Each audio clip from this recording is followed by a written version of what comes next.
yok bana. Şirin sözlerimden doyma yok bana. Sevgi, bu sevgi yüreğime doldu. Hiç unutmam seni. Sevgi, bu sevgi yüreğime doldu. Sen gittin kim gali aytmana, adına qaytalap qarıştı. Qaygıyma maydımı gurlu hanımana taydına. Gittin iyenime biderek halımı ilbelet, anımı dil gerek. Sana baryan yollarım bari kere. Asmanımın renki karalı, zeminim hem senki yaralı. Soruyan sen kim, cevap vermendim yan duruni.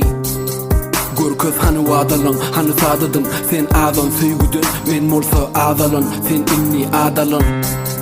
Durdi vaktimın sağıdı, sen mehrim deli pikirlim üçün adadı. Sen çarxında ılgap ayıklam yadıdı. Gözlüğümde yalan bolsa da bana karşı söygün badıdı. Unutman adını. Boşap kalsa da dünyam, yürek unutmaz hiç seni. Hoşqa yatlığın beni. Ayrılık derdin yolu mehrini zar gözlerim. Senin gözlerimden doyma yok bana. Şirin sözlerimden doyma yok bana. Sevgi, bu sevgi yüreğime doldu.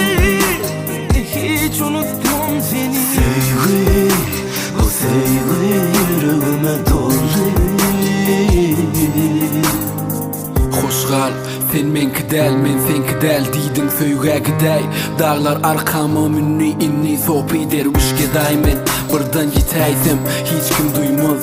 Dağdan itaysam hiç kim tutmaz. Otday tütaysam yekecedim qalanını da gerek yekece sen. Yalan eken bu acı söýgi yaman eken. Bu ertekinin kahramanı del ekeni kimiz. Durmuşumdur şuna kahar gazap öykü kine. Bu yaktılıkta bağaran kıdine.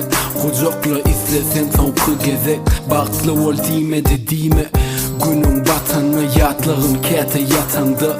Benim yiterim yıldız bolup danım atanı. Boşap kalsa da dünyam, yürek unutmaz hiç seni. Hoşqa